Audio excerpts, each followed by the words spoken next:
Okay, so today we're going to talk about walks, and we thought it was appropriate to have a strike zone with us. So this is my place of work. Mm-hmm. This is where I spend, 20 to 25 hours a week working with kids. And most of the kids I work with are pitchers, young pitchers. There's a handful of college kids I work with, probably about a dozen or so high school kids. And I would say most of them, even when I instructed in Washington, the broader range of ages that I work with is closer to 11, 12, 13, 14, somewhere in that age. I think that just the natural progression of the game and youth sports, the weeding out process is what it is, and the numbers of kids playing the game shrinks as they get older. Okay, so we've got a list. Obviously, the goal is no walks. Mm-hmm. But is it fair to say that's not realistic to have 0 walks for an appearance? It is realistic to have 0 walks. Okay. The goal is to go out there and command the zone and to give up as few free bases as possible. Okay. Walking a batter is a free base, Mm-hmm. as is a hit by pitch, an error, giving up a stolen base. There's all these things that equate to a free base. Okay. But throwing ball 4 is something that for us as pitchers, we need to be ultra focused on in everything we do, from how we play catch to how we approach our bullpens to when I'm in game, how I approach different counts to where my catcher sets up to all this stuff. So a lot of stuff will go into detail here over the next few minutes. Walks very much is a mental thing as much as it is a physical thing, because when we're out there competing, there are so many different factors that go into what's going on in my head, from how an umpire's doing his job to my teammates doing their job to if I just gave up a hit, a triple in the gap, home run over the fence. How I mentally process a lot of things has to do with how often I get deep in counts and end up throwing ball 4. Okay. Should we go over the list? Sure. Okay. So first, you have what I'm reading. You have this on the website. It's a free download. Anybody can go and print it off or whatever. Yes, and I share it on our social media stuff frequently. Okay. Let's talk about playing catch. You want to play catch with a purpose. Okay, so one of the biggest, I don't want to say mistakes, but just misconceptions, I guess, out there is that a lot of coaches, players, parents, teams, they go through catch as if it's a loose warm-up. Okay. They see it as... At first, it kind of is. Yeah, well, I mean, when you're younger, right, Yeah. and you're just throwing the ball around, it's more of... There's a progression, it sounds like. Absolutely. Okay. But I think that let me say this, travel baseball, tournament baseball is supposed to be serious baseball. That's how people look at it, right? Okay. The adults. Yeah. A lot of the country has transitioned away from how we grew up of, Little League baseball, and now Little League is City League, Rec League, whatever you want to call it, as seen as more of a lower level, not as quality, blah, blah, blah. So we roll into tournament baseball. We go play in these tournaments because now it's more serious and it's going to be more, in quotes, real baseball. Okay. So with that, the expectations are to be better quality baseball. Now, to get better quality baseball, again, if we want to take this serious, we got to get down to the nitty gritty. And the game starts with playing catch. The game starts with being able to catch the ball consistently and be able to throw the ball to our target. If we can't take care of the baseball, it doesn't matter how good we can hit the ball, we're going to give up runs. Yeah. The other team, all they have to do is take ball 4 or hit the ball, and we're going to have a hard time fielding it. And we will literally give the other team runs without them having to really do a lot. So taking care of the baseball is the number one skill that every kid out there needs to be able to do. So that comes down to how do we play catch? And when we play catch, again, there's a lot of teams out there, like a lot of coaches, players, whoever, that see it as more of a warm-up. So because of that term, it's often very loosely ran. You'll hear about coaches just hanging out in the dugout while the kids are playing catch, coaches standing off to the side, letting the kids do whatever. The kids are chatting and goofing off with each other. There's balls flying all over the place. Yeah. And then they go out in their game, and coincidentally, a lot of these times, these same kids struggle to take care of the baseball. They struggle to field it well and throw it to their teammate or target consistently. Yeah.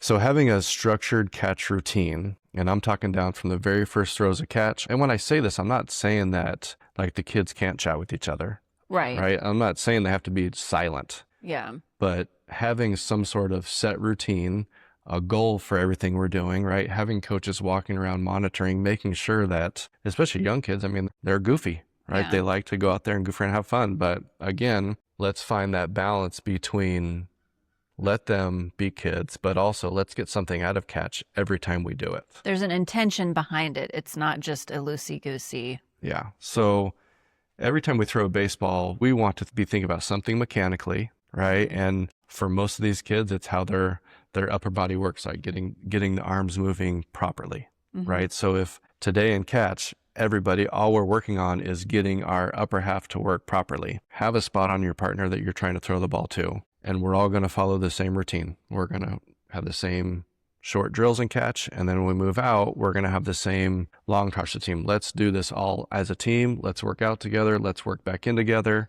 When we come back in, if we're at the right age and if we're pitchers, we're going to throw change-ups and catch. We're going to spin our breaking balls and catch. Again, there are many things that we can do during this part of practice to get better versus just seeing it as a warm-up. Catch is a drill. It's not a warm-up.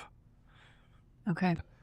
You can get a lot out of playing catch if your intention is set behind it, sounds like, from the start. Sure. And if the kids are kept focused. Absolutely. Right. So the stuff that we do, dynamic warm-up, whatever you want to call it, how we do our stretches as a team, our warm-up as a team before catch, that's your warm-up.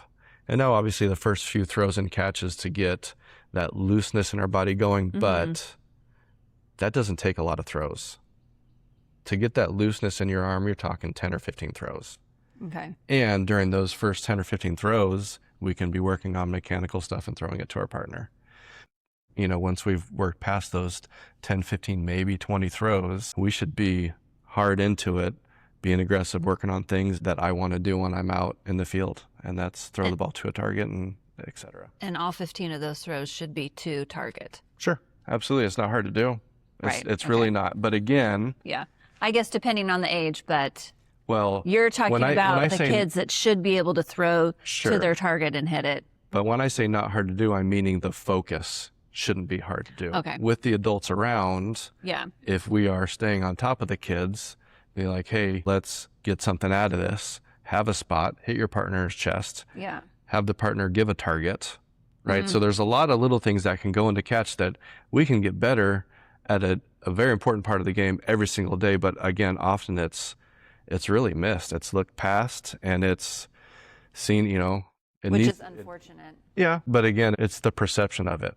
Catch is seen as a warm-up by a lot because that's how it was when they were playing ball. It wasn't really taking us serious. Or they weren't pitchers and didn't get as much out of it. Yeah. Like in my amateur mind, that's how I think of it. Nobody made them focus on it as much if they weren't pitchers because they didn't need to. They weren't pitchers. Yeah. But everybody needs to. With that said, I don't remember how I played catch when I was younger. Right. I mean, I do know that my dad played catch with me a lot in the backyard. And we'll get into in a minute, but we would track a lot of things. We would play a game called 21, right? So we would stand still with playing catch with each other. If I threw it and it hit his head, that would be 5 points. If it was in his torso from his waist to his neck, that was 3 points. And if it was in his legs, it was 1 point. Anywhere outside was 0 points. Okay. Where my dad learned this, I have no idea. But we started playing, we called it 21 before I was probably double digits age. So it's probably, if you give the kids something to focus on, they're going to stay dialed in a little bit more than if you were just like, okay, let's go play catch. Yeah. And there's definitely ways to make it fun. But again, let's get something out of it instead of the coaches hanging out in the dugout and not taking it serious. Yeah. But real quick, on to 21. If anybody wants to play us, you have to get exactly 21. Okay. So like if I get to 20 so there's points, strategy involved. If I get to 20 points, I have to throw it in the legs. Okay. If I hit the chest and I need one more point, then it doesn't count. Okay. Do you stay where you're at until you get that 1 point, or do you zero out and start stay where over you're again? at. You stay where you're at. Yeah. You can be there forever. Yeah. Okay. Next on the list is be present and you have breathe in all caps with 2 exclamation points after it. So this would come down to in the heat of the moment, in battle, when you're out there and stuff is going on crazy. I mentioned a second ago, there's chaos happening everywhere. Is this an in-game situation? Sure, Okay. you can look at it that way. You can look at it in a bullpen setting, whatever. But when I'm out there competing, let me say this. As a pitcher, it is probably the most mentally demanding position out there. Catchers is probably the most physically demanding because of what they have to do every single pitch of a game. Yeah. For a pitcher, it's probably the most mentally demanding because in the end, I have to be able to execute pitch after pitch, even while managing my emotions that might come from my personal mistakes. I just gave up a home run. I just gave up a bases clearing double. I just walked 2 batters in a row. My fielders made an error. My catcher botched a strike. The umpire missed a call. So there's all these things I have to be able to manage mentally and emotionally as a pitcher, is why I would say it's the most mentally demanding position. So when I talk about being present, in the past we've talked about playing the game 1 pitch at a time. Literally whatever's happening right now, whatever the situation is, whatever the score is, how many outs, what the count is, where the runners are, I need to be all in on what I'm trying to do with this pitch. I need to be present in this moment, not having my mind wander and be frustrated, whatever it is about whatever just happened. It takes a long time to get to this point. I'm not saying that it's easy to do, but that's the goal. And it needs to be talked about a lot. So I have to learn what it means to be present, and I have to figure out how to be able to do it in the heat of the moment. To be honest, the adults play a big role in this. Okay. So how the adults handle high pressure moments, how the adults handle disappointment, mistakes, errors, how the coaches in the dugout, how the parents, all that, like all of that is going to help us as pitchers, especially our young pitchers, learn how to handle their emotions in those moments. The pitchers, especially again, young pitchers, they have enough emotional issues. If the adults around them are also having emotional issues, the chances of them working through and working out of and maturing in that part of their game is either going to stall or it's going to be a very slow process. So the adults, the mature ones, need to be better more often out there. Agreed. Okay. Throw weekly bullpens. Okay, pitchers practice. Let me ask you. I've done surveys on this. I've ran polls on our social media. I don't think you and I have ever actually discussed these numbers. I mean, I maybe have heard you talk about them, but of all the teams out there, and again, this is just from the portion that have answered our polls and surveys, what percentage of teams out there would you say give their pitchers time in practice weekly in season to work on pitching stuff like throwing bullpens? I would guess just after whatever you and I have talked about or what I've overheard you talk about with other people, I mean, I would say less than 50%. So it's between like 55 and 60%. Okay. So a little more than half. Okay. Which is not great. Right. Out of how many teams out there do you think that they take batting practice weekly? Wow. Yeah. 100%. Yeah. Is that because people look at hitting as, I mean, obviously when you're hitting, that is how you score runs, not points. It's not the only way you can score runs. Well, yeah, but I'm wondering if just the first thought is this is how we score is hitting. So we're going to practice this more because whatever. That's probably part of it. I think another reason is most of the coaches out there, that was the part of the game that they all did and they all enjoyed the most. Very few coaches out there were pitchers when they played. Okay. Very few. So because hitting is what they know, hitting is what they do. So pitching is often ignored because they didn't do it themselves and they don't quite just really understand the importance of it. Yeah. Now, with that said, our catchers are pretty important too. Yeah. There's only 2 positions that are literally involved in every pitch of a game. Like they touch the baseball in every pitch of a game. Yeah. You got your pitcher and you got your catcher.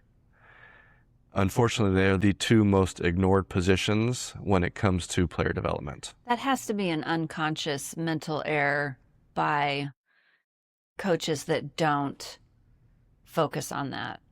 Well, again, It's definitely not on purpose. It's definitely not like, yeah, whatever. Like, no, pitchers, you'll figure it out when you're out there.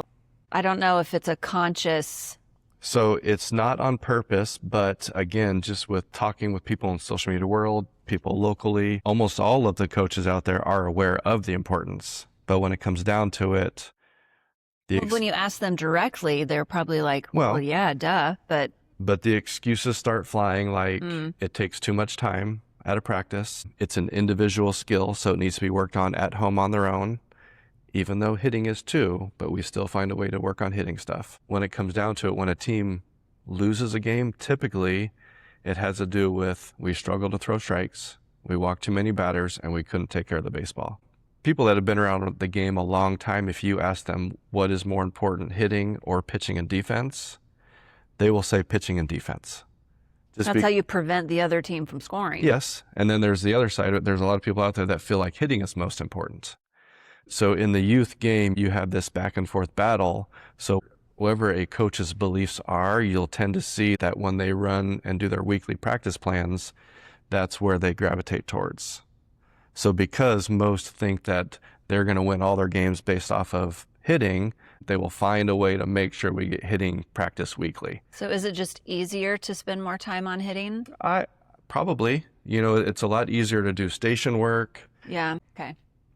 But on the flip side of that, how often do you think catchers, what percentage of teams do you think work their catchers in weekly practice? Catching practice, blocking. Well, if they're not doing bullpens, I mean, they're definitely not taking the catchers over and working on It's less than stuff half. like that. Okay. Less than half the teams out there make sure their catchers have weekly time to work on the skills that they will need to execute in game. So just, again, pitching and defense, we're talking about limiting walks, finding a way to get to no walks. If we are ignoring the two most important positions on the field while we play catch, having weekly practice time to work on your pitches, to work on your receiving stuff, if we're ignoring that part of the game, we cannot, as coaches, we can't be frustrated when our pitchers go out there and struggle to throw strikes. We can't be frustrated when our catchers go out there and struggle to receive consistently, when they make pitches look bad, when they miss catchable pitches. We can't get frustrated if we're not finding ways to make sure that they're getting those reps in. Yeah. Now, with that said, I've talked about this a lot, and people say you can't only talk about what's wrong with it. There needs to be ideas and ways to work with it. Mm-hmm. Now, the best way that I found to get in those weekly bullpens is to find a way, if a coach can, if someone can, make either yourself as a coach available before practice, and I'm talking maybe a half hour before practice. You bring the kids who need bullpen work in, bring them in early and get them done. Maybe we stay after practice an extra 20 minutes. If you were to ask most parents if they can make it early, most of them will find a way. Yeah. Now, a lot of coaches sometimes can't make it out early, right? They have their job, they have their other responsibilities. Yeah. So we got to find a way to get creative. Now, if you do have players on your team that do really good at getting bullpen work in at home, or they go see an instructor outside team practice, great. You don't need to worry about those kids. But the reality is not all do that. Right. So we as coaches, if we took on the role as coach, it's our responsibility to make sure that we're finding a way to make sure our pitchers are prepared for the next game, the next opportunity. And couldn't you combine it?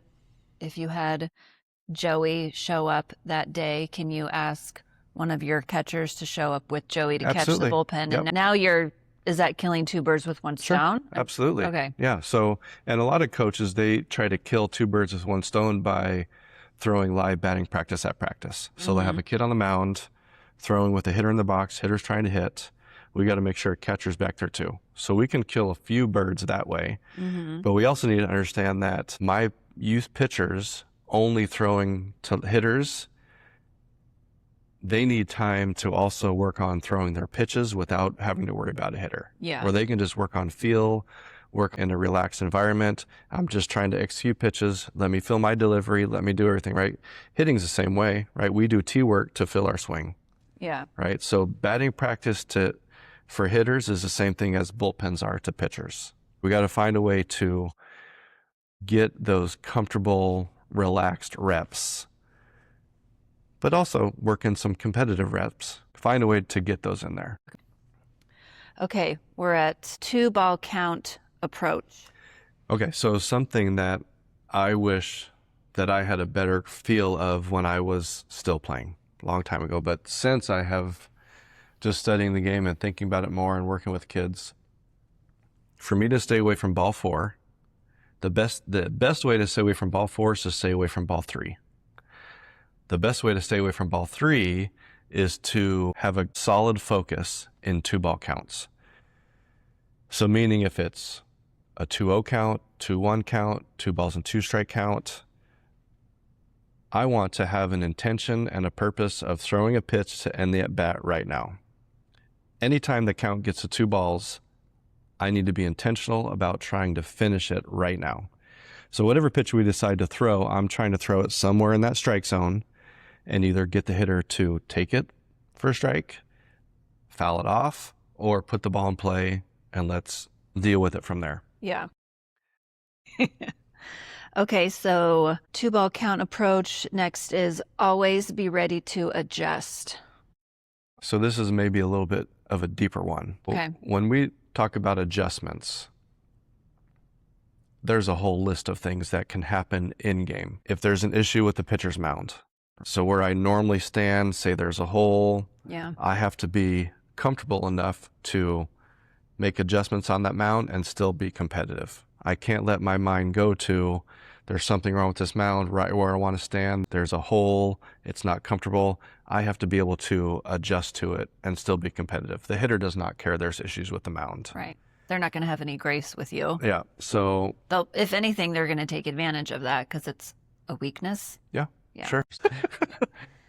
On the days you're not as sharp as you'd like to be, use the bigger part of the plate. Okay. Be careful of trying to pitch to the corners when you don't have that ability, that inning, or that game.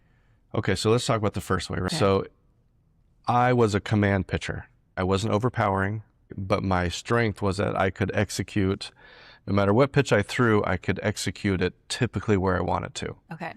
But there are going to be days when I'm out there and I don't have that sharp of command. Okay. So You don't have your stuff.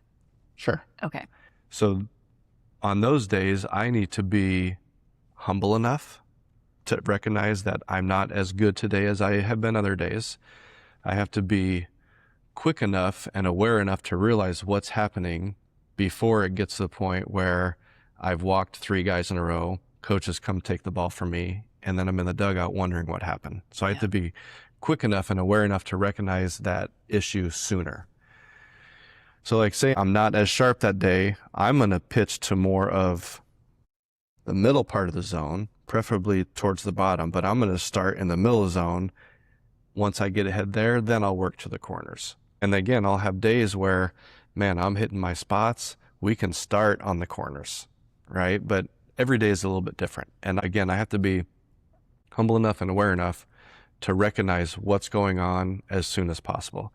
With that said, in game, this might be an inning by inning thing too. Mm-hmm. I might have innings where, man, it's just going where I want to, and then I go out there for the next inning and my command is off. So I got to find ways to figure it out right now. And is that one of those things that's usually just unexplained?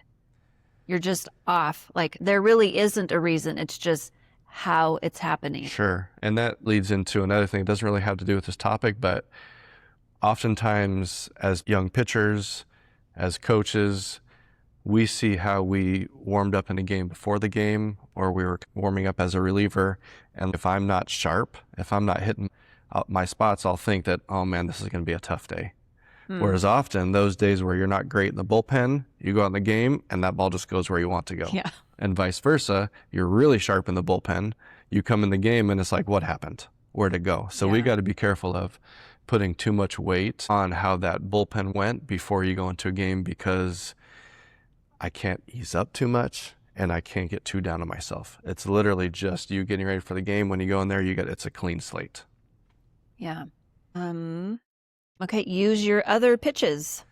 Okay. So this is another biggie. And, I know. And it happens, unfortunately, often, is everybody's main pitch is their fastball, especially in the younger world. Yeah, that's the first one that you learn. The youth game, everybody's main pitch is their fastball. We should also be throwing off-speed pitches. From the day that kids start pitching, we work on a changeup grip. It doesn't mean they're going to have a great changeup to begin with, but when they're 8, 9 years old and they first start pitching, if we can start working on getting comfortable with a different type of grip, changeup grip, playing catch with it, throwing it in bullpens. I have seen kids develop really good changeup at a very young age. It is possible, I promise. But one of our reasons for having different types of pitches is because when I go in there and my fastball isn't on, I have these other pitches to go to. The biggest mistake that we often make, and I made it plenty of times myself, is that my fastball isn't there and I just keep throwing it, almost like hoping that I'm going to find the zone with the next one. And again, next thing you know, I've thrown 12 balls in a row. They've all been fastballs. I have a changeup, I have a curveball, I got a slider, I got a cutter. Why don't I use those other pitches, right? So one of the reasons for having other types of pitches is for those times when my fastball command is not on point. So make sure that when we're out there, that we go to those pitches. Again, I have to have this awareness when I'm out there. I have to have this clarity to realize what's happening and be able to make that adjustment in the moment to throw a different pitch type. And I may throw 2 or 3 of them in a row and then go back to my fastball. And it often tends to be back. And honestly, it's more of a mental thing when that happens. So by going to an off-speed pitch when your fastball command is off, does 2 things for us. One, it gives us a mental break from the negativity, the frustration that is surrounding my fastball in that moment. But then also it often will almost reset my release point on my fastball by throwing a different pitch a few times in a row. So when we talk about using your other pitches when your fastball command is off, we're not saying completely ditch the fastball. We're saying use your other pitches and then go back to it and keep competing from there. I feel like that's a life thing. Like if you're, I don't know, at work or, gosh, even like kids with homework, if you're struggling with a math problem or whatever, and it's just not working, get up, take a break, go do something else. And then when you come back to it, your mind is cleared from being in that emotional fog and like you were saying with the frustration. And then usually you've reset your patience, you've reset your mindset and everything. So before I forget, if a kid is out there throwing the fastball, it's not on and they're just bunt, bunt, bunt. If the coach is in the dugout calling this fastball, I know you love this. If the coach is the one calling it and it's just not working, clearly the coach also has to be aware enough of that kid's ability and should, if he's not going to allow the kid to shake or not going to allow his pitcher to call his own pitch, like what do you do at that point? Is the coach just being stubborn or should somebody call timeout? Should the catcher go out, talk to his pitcher? Like what? Are you trying to start drama? No. Here, let me get my spoon out. Let me stir it. Well, even though our kids didn't play travel baseball, this I feel like is a very realistic situation and it has to be happening out there. Otherwise it wouldn't be such a hot topic. It's got to be happening. It literally happens every weekend in a tournament in every city across the country. Okay, so if you're going to give a coach, a parent, or even maybe a young player that's listening, maybe they're on their way to a tournament right now and they've got this playing. What do they do? What should the coach do? Again, does the catcher need to just call a quick timeout and go out to the mound? What do they do? So extremely difficult situation for young pitchers to be in. Yeah. First of all, a lot of young pitchers don't realize it. Right. They don't realize I should be throwing something else because my fastball isn't working right now. Mm-hmm. And that probably stems from the coach calling pitches to begin with because they're not. So when coaches call pitches, it typically our pitchers and our catchers, they stop thinking. Right. So because they're waiting for somebody else to tell them what to do, their minds literally will shut off. Right. And even oftentimes you'll hear about coaches will give the pitcher and the catcher permission to throw something else, go ahead and shake. Many of them won't, because in the moment they're turned off. Somebody else is doing this for me. So I'm just going to keep rolling with it. But then you also hear the stories of, like you mentioned, the coaches calling pitches, they will say, you can't shake me off. You throw whatever I say. Another extremely difficult situation. A lot of kids I work with, they are out there. We talk about it. We talk about pitch selection. We talk about how to handle these moments when your fastball's not working. A lot of these kids know, and not to be like disrespectful to coaches, but a lot of these kids understand this part of the game a lot better than their coaches out there do, just because we've talked about it so much. And again, I think it comes down to like, why don't more coaches have their kids throw bullpens? A lot of these coaches calling pitches, they don't deeply understand the position themselves. So they're calling pitches as if they were pitching. Could they right? maybe not realize the ability of their young player out there? Like if they aren't throwing bullpens, if they're not allowing them to call pitches, are they just like they don't know that, you know, Well, who I mean, Mikey has a nasty curve Yeah. and he's never even seen it because he doesn't allow him to throw it or call his own pitches. yeah, there's lots of coaches that don't call changeups because they think it's an easier pitch to hit. Because it's slower? Yep. Okay. And I mean, there's some of these kids that throw that I work with, that their changeups are way better than Just mine very was. deceptive. It's a great pitch. Yeah. I mean, you ask a lot of great hitters what one of the toughest pitches to hit in baseball is besides a well-executed fastball. It's a great changeup. And again, inexperienced coaches think that if I'm going to throw something slower, it means it's going to be way more hittable. There's logic to that. Yeah. But on the same token, it's a very good pitch. And a lot of these coaches sometimes don't even realize how good a kid's changeup is because they don't necessarily know what to look for.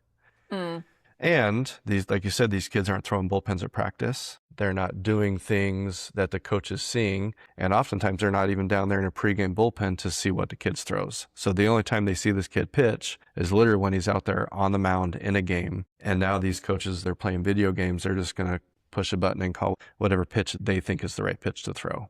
I played this game for a long time, coached at a junior college before we moved here. And one of my stipulations with that coach when he asked me to come on board was, look, I'm not going to play this game where I'm sitting in the dugout, touching my nose and touching my ear, right? We're going to teach these kids how to play the game. And we went out there and they did great. I mean, they had great games pitched. So these coaches need to trust their players more, it sounds like, or maybe scoot a little bit of that ego aside and allow the kid to make a mistake so he can learn from it and then do better next time. Sure. Yeah. Ask most catchers and pitchers, or just allow them to do it. They would really enjoy that part of the game. Now, that's not to say they're going to make some mistakes, maybe in pitch selection. Yeah. It's also important to understand that when it comes to mistakes, it's usually where we threw the pitch, not the type of pitch we threw. So if we're going to throw an 0-0 curveball, first pitch of the at-bat, I'm trying to throw it in that bottom middle square. But if I leave it in the middle of the strike zone and it gets hammered, it wasn't that the curveball was the wrong pitch to throw. Yeah. It was where I threw it. Yeah. So often we'll hear you threw the wrong pitch. Rarely was it the wrong pitch. Honestly, almost every pitch in any count can be a successful pitch if it's thrown where and how we want it to be. Yeah. So we got to be very careful of second guessing what pitch we threw, and we need to get way better at looking at honestly where we threw it and how we threw it. Okay. A little pot stirring right there. That's okay. Yeah. Okay, this is actually the last one. Hitting is hard. So this says, stop giving the hitters too much credit. Hitting is hard. Yes, sometimes they will win, but on average, they won't. Challenge them. Hitting is hard. And I think that we all forget that. We think that every time I throw a pitch in the middle of strike zone, we think that it's just going to get crushed. Right. Obviously, there's a better chance of it getting hit. Yeah.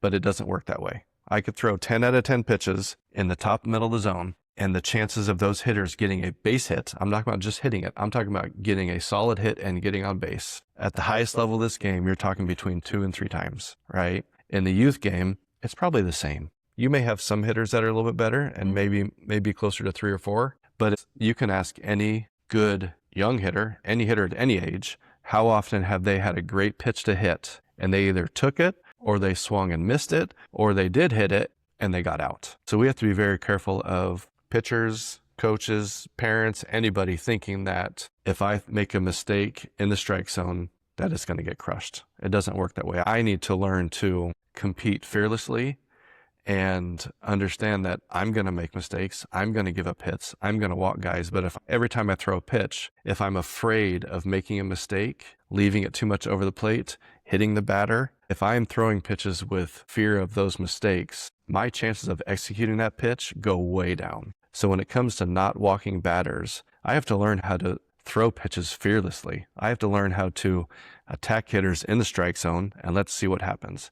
And as I keep getting older, I'll keep getting better at tightening up spin, tightening up command, tightening up execution. But if I can develop that attitude sooner in my game to be able to attack the strike zone fearlessly, my chances of walking batters goes way down. Few other notes. I've got umpires when pitchers miss the zone by a lot versus a little. Okay, so umpires, we've talked about it a couple episodes Yeah. ago. It's a very sensitive topic. And something that I think more people need to be aware of. I actually talked to a parent about this last night. As a pitcher, if I'm missing my target by feet, right? 12 inches is a foot. 24 inches is 2 feet, right? So if my catcher is having to reach by feet to catch pitches, balls in the dirt, balls over his head, side to side, we need to understand what that is doing to the umpire. So if we're back there, we're in the umpire, and our eyes are having to track pitches all over the place. And even in the youth game, these umpires have to be worried about catchers completely missing the ball and them getting hit. So there's a lot going on back here. And if the umpire's eyes are having to track pitches all over the place, out of the zone, those days, there's a good chance that the umpire is going to miss those pitches that are really close, that maybe should be typically called strikes for young pitchers. We have to recognize that. We have to be honest about it, and we have to realize what's happening. Now, on those days where our pitchers are doing good at being close to the target, close to our catcher's glove, you are going to get more of the benefit of the doubt on those close pitches, right? Because the umpire is able to focus on the strike zone. When the pitches are all over the place, the umpires 100% will lose focus on the edges of the zone. And that's a pitcher issue. Yeah. And a lot of times, all we do is we want to point fingers back here. I ended up realizing this later in my career. The days where I was missing my target by too much, I wasn't quite getting those pitches on the black or slightly off. The umpires would miss most of those. But those days where my command was sharper, I would get a lot of those calls, and 100% you'll see this a lot at the youth level because there's a lot of misfires happening. Sense. Yeah. I mean, it's human nature. Yeah. Like everybody that's in the stands frustrated with the umpire, go back there, umpire some of these young pitchers and catchers. Yeah. They're firing the balls all over the place, and you tell me where the edges of the strikes are. Yeah. Pitcher to catcher communication. Okay. This can go back to a little bit what you talked about catchers catching in bullpens. So not only is that important for catchers to work on receiving, catchers catching bullpen work for pitchers is important for catchers to see how their pitchers' pitches move. Yeah. To be able to talk, pitcher has to get comfortable with his own voice as the catcher does, and they communicate about where that pitcher wants his target to be on certain pitches. If he's going to go first pitch curveball, where does the pitcher want the catcher to be? If we're going to go fastball inside, where does the pitcher need the catcher to be? Where does he need that target to be? A lot of young catchers, they will sit right down the middle for everything, and it's not really productive, especially for your good command guys. Again, a lot of young pitchers, they probably need it right down the middle. But your better command guys, you might see some more success if we understand what we have that day. But that communication comes from talking in bullpen sessions. It comes from talking in the dugout. It comes from in game. If I have a catcher who's not really where I need him to set up, I'm going to call timeout, call him out to the mound, and I'm going to tell him, hey, real quick, move inside a couple inches. Move your whole body outside to that corner, whatever.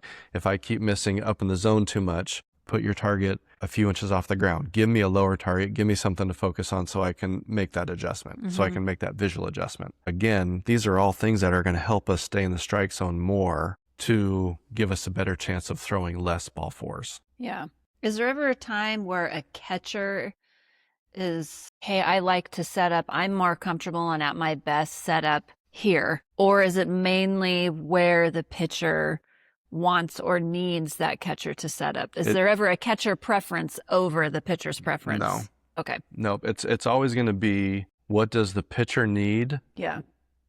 to execute pitches? Okay. So I understand what you're saying. Yeah. But in the end, the pitcher's the one that has to throw a strike. The catcher doesn't throw strikes. Right. So whatever needs to happen to give us as a team the best chance to execute these pitches, that needs to be known by both people, by both parties. Spring trainings, we would have dedicated time to catchers going and talking with pitchers, meeting at home plate, and talking about where a pitcher would talk to the catcher about where he wants him to be on certain pitch types, certain counts, certain locations, because it's that important. Yeah. So again, some of that catcher development stuff, that pitcher development stuff, is probably just not really thought about. It's almost an unknown at the younger ages. Mm-hmm. But if you get the coaches that do understand that part, can make a huge difference. Being able to give our pitchers and our catchers their own voice, teaching them how to talk to each other, Mm-hmm. teaching them how to sit next to each other in the dugout and talk about who's coming up next or what happened in the last inning. And this can be done at all ages. We talk about what's age appropriate. Teaching kids how to communicate with each other can happen at any age. Yeah. That's not a age specific thing. And again, giving kids something to focus on. The dugout is another place, and there's a lot of talk about everybody wants the game to be fun. I think fun has a different definition for people. Going out there and being able to dominate a game pitching, that's fun. That's fun. But the question is, what do we need to do that? But right? you can lose a game and still have fun while you're playing in the game. Not if it's a complete blowout. That's not usually fun. But I mean, if everybody's dialed in and it's just a good game and you're out there focused and with intention, and I feel like fun will be a result of like good competition, you know? Sure. Yeah. What we're talking about, these are all things how to be a better competitor. Yeah. Everything we're talking about right now is how to be a better competitor. But communication is such a big thing in life. Sure. If kids can learn how to communicate effectively with one another about a game and have it be fun, then communication won't be as like daunting for some. They'll know how to think for themselves and know how to articulate and voice what they need or what they want or whatever ideas that they have. I think it's also important to understand that what we're talking about, this communicating, it doesn't mean they're sitting in the dugout for 15 minutes talking about pitching and catching. Right. We're talking about little quick, where was that pitch at, right? Mm-hmm. Where do you want my target to be on this pitch? Like you're talking seconds. So it's not like we're saying talk in the dugout for 15 minutes. Mm-hmm. Teaching them just how to communicate about the game gives them all more confidence. Yeah. And again, in the end, you're going to end up being a better competitor because of these short, quick little moments. Yeah. Or they'll be able to communicate, hey, my whatever is off today. Even if it's just like, be ready. I don't know where this one's going. Like if we do this pitch. Yeah. Pitching is fun. It's even more fun, obviously, when you are executing pitches. Mm-hmm. And everything that we're talking about is about executing pitches, being more in the strike zone, giving our team a chance to spend more time in the dugout hitting than we do on the field. Yeah. Okay. We may have already touched on this, how to approach a bullpen. And we talked about bullpens just a little bit ago, but yes. I don't know if you want to get more detailed on the approach. Okay. So a bullpen routine. Okay. Okay.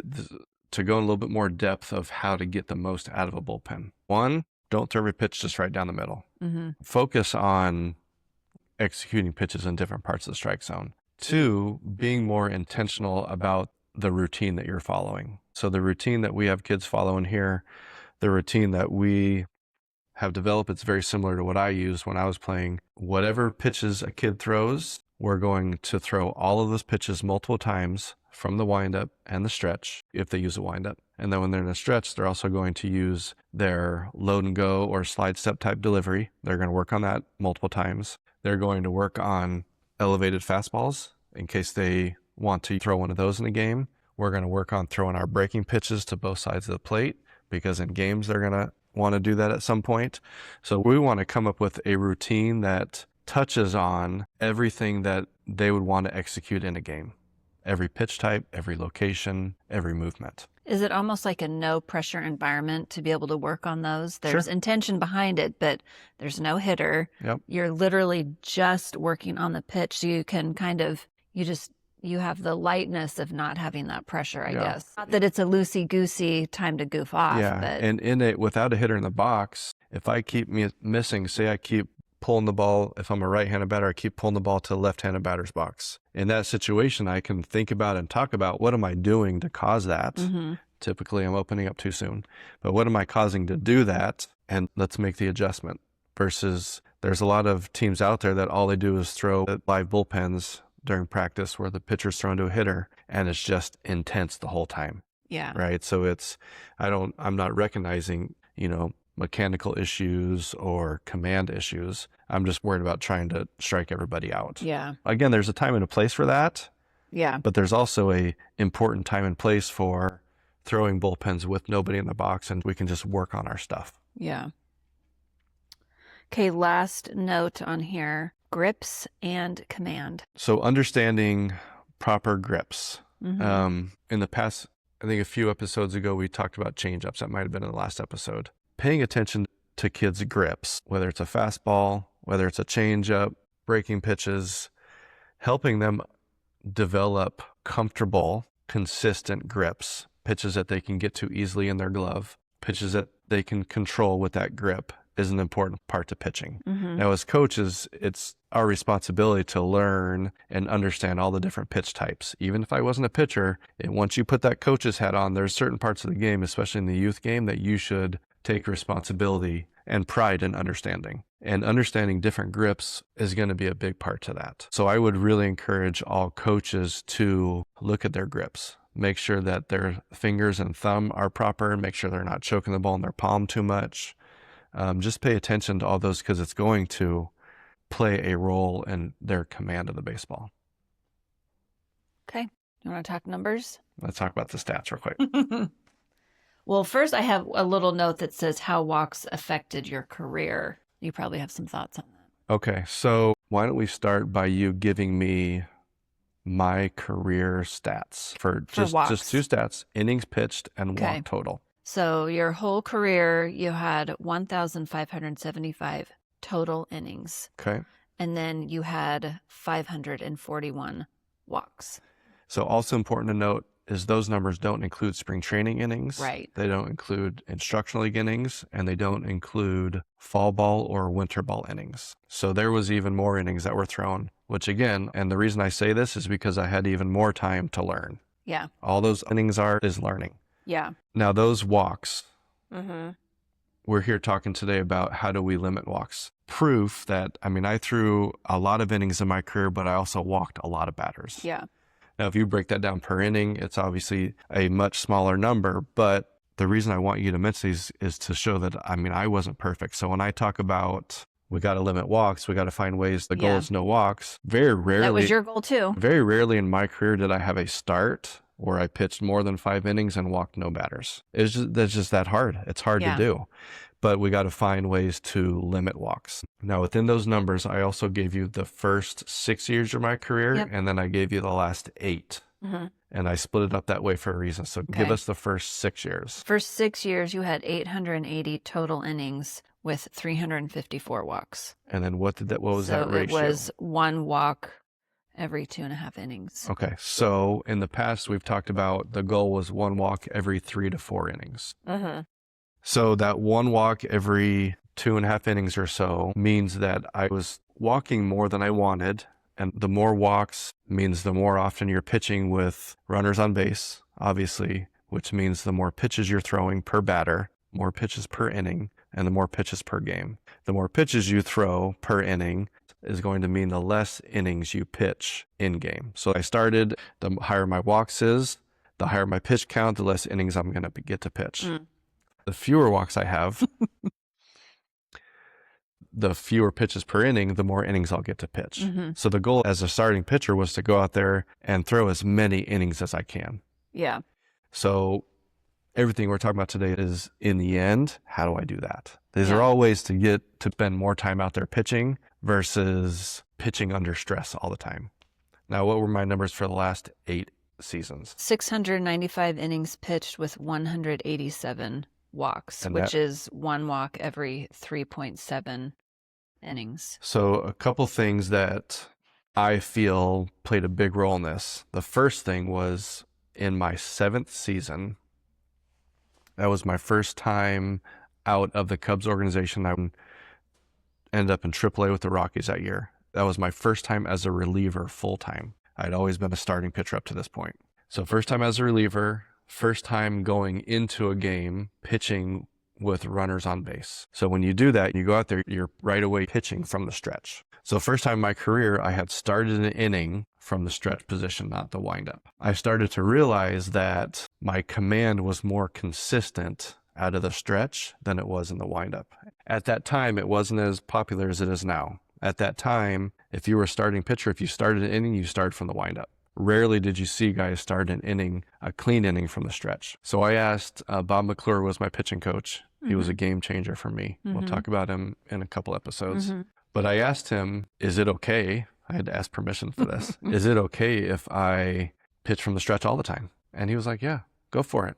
Like, that wasn't a big deal. But again, the status quo was if you're starting an inning, you pitch from the windups.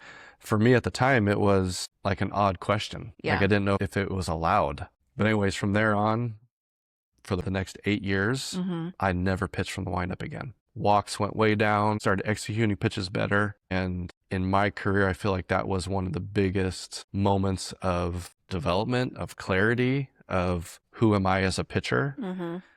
How good can I actually be? Even though my stuff wasn't overpowering, even though my fastball was upper 80s, maybe 90, 91, in that world, that's not overpowering. That's a very hittable fastball. So I had to be able to throw it where I wanted to, when I wanted to get outs consistently. So why? Why from the stretch and not the windup? What was the thing? Good question. So the windup is essentially you're pitching from the stretch with a couple more movements, right? The windup, you start facing the hitter, you got your step back, you got your pivot, and then your lift. So the stretch, you're starting sideways versus facing, but starting sideways, you just come set, lift, and go. So it was minimized movements.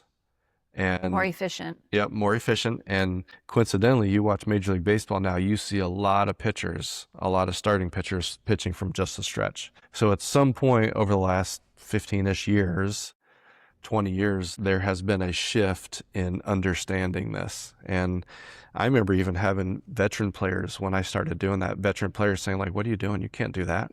Just because that was how the game was played. Everybody learned from the windup that that's how it's done. And so you probably never questioned it. And it didn't really seem like it had any type of negative effect. And not that it is negative, but obviously for some reason, you're more efficient from the stretch. It just allowed my delivery to be more consistent, which allowed my release point to be more consistent, which my pitches became more consistent. I wonder why. It seems insignificant. A couple of extra movements. It can't even save you that much energy, I wouldn't think. Well, I mean, it definitely helped me. And, you know, as a pitcher, my job is to throw strikes, period. That's my first job as a pitcher, is to throw strikes. So for me, going to the stretch only, I ended up figuring out this is something that I need to do to be more consistent in the strike zone. I don't care what everybody else says. I have other teammates, maybe even coaches, that are questioning, why am I starting an inning from the stretch? I don't care. I got one job right now. And this is something that I'm figuring out that I need to do to throw that ball. Like, it's working, so you're not going to question it. To the glove as often as possible. You can say what you want to say. I'm going to throw strikes. You know, I remember at one point, and maybe it was in 2005, all of the girlfriends, wives, whatever's, not just the girls in the stands, but the team girls, always liked when you pitched because it was quick. And everybody got to go home a little bit earlier that day, and maybe that played into it a little bit. That couple less movements was more efficient for you physically, but also the game went quicker too. So even more detail into me figuring out what I need to throw strikes. I figured out that I needed to work quickly. The tempo of my delivery needed to be a little bit quicker. I like to work quickly in the game, keep the game going at a quick pace. I figured out that was something that worked for me to be able to command the ball better. And it probably forces the hitter better be ready because you're getting into more detail now. Like, one of my goals of working quick Yeah. was to make the hitters feel rushed. So when we were hitting and the third out was made, my goal every inning, unless I was the hitter that inning or something, but my goal was to get to the pitcher's mound before their outfielder had crossed midfield to go to the dugout. Okay. And I wanted to get my warm-up pitches done within 60 seconds. Okay. Like And that was an intentional thought. Absolutely. 60 seconds. I want to be ready to make the first pitch of that inning. Because I wanted that first batter to come out to the on-deck circle and to see that we were waiting for him. Because I knew... Of course, this is before any type of timer. Yep. Yeah. Well, but even, I mean, this would work within the time game now. Oh, okay. The pitch clock stuff. But I wanted that first batter to feel rushed. I Okay. wanted him to come out, and it didn't work for everybody. Right. Some of Well- them were fine with it, but some of them, they would feel a little bit of pressure. Everybody's waiting on me, and then that would get them out of their routine a little bit. Or maybe they caught on to you and they were like, well, I'm going to be ready Yeah. to. I mean, but if I ever had a batter that would call timeout Yeah. because they felt like I was rushing them, I never got upset about it. I smiled inside. Like I knew that I was doing something to get him off of his game. Now, hitters are taught to call timeout to throw you off your timing. Right. But I took it the other way. Call timeout. You're not going to affect me. Right. I'm still ready. Once that umpire says go, I'm coming at you again. Right. So that was a little way for me to hopefully help my stuff play a little bit better than what it was. I love to work quick. My teammates always enjoyed it. Not talked about a lot, but umpires love quick baseball too. If you're around the zone, you're working quickly, I promise you're going to get the benefit of the doubt on some pitches. If you're out there throwing balls all over the place, you're like molasses taking 20 seconds. Nobody likes that, Yeah. especially the umpires. There was a lot of benefits for me to learning how to play the game quickly, having a quicker tempo to my delivery, having quicker tempo between pitches. I think that plays to the work smarter, not harder Yeah. thing. Like it was smart. I mean, there was intention behind it. It wasn't just because it was, I mean, there was strategy. My goal was to pitch a 9-inning game in under 2 hours. Ooh. I think we did it Really? once. I had quite a few, or maybe just a few, but a few times where it was a little over 2 hours. I love baseball. I love pitching. Right. I could watch a game, a 3-hour game, and it will feel like it was nothing. But when I'm out there pitching, I want this game to be over quick. Let's play some fast baseball. Let's throw a lot of strikes. Let's play Yeah. the good tempo. Let's have fun. Yeah. Okay. So tell me what it means to you to visualize. So visualizing is seeing something in your mind before you do it. So a lot of this game is psychological, Yeah. right? Approach is psychological. Confidence is psychological. Visualizing, seeing what you want to happen before you do it gives you a better chance of that actually happening. But as a batter, as a position player, as a pitcher, imagining what you want to happen in that next moment. So for me as a pitcher, I'm trying to throw a slider down in the way, right? I want it to start middle of the zone and then break away off the plate. I want to visualize just real quick, right? And you train your mind to do this, it will do it all the time. Yeah. But as a young pitcher, you have to force it first for it to become a habit. But that visualizing gives yourself a better chance to make it happen. I work on it with the kids I work with. Again, doesn't mean it's going to work all the time, Yeah. but you're giving yourself a better chance to make that moment happen by seeing it first. Visualize and execute is a term that we've used before. Yeah. So whatever it is, whether you're hitting and you're trying to hit a line drive the opposite way, the pitcher's working the outside part of the plate. Before you step in the box, you visualize this outside fastball, I'm going to hit a line drive over the second baseman's head. So you're putting your mind in a more relaxed state by seeing what you want to happen before it happens. Yeah.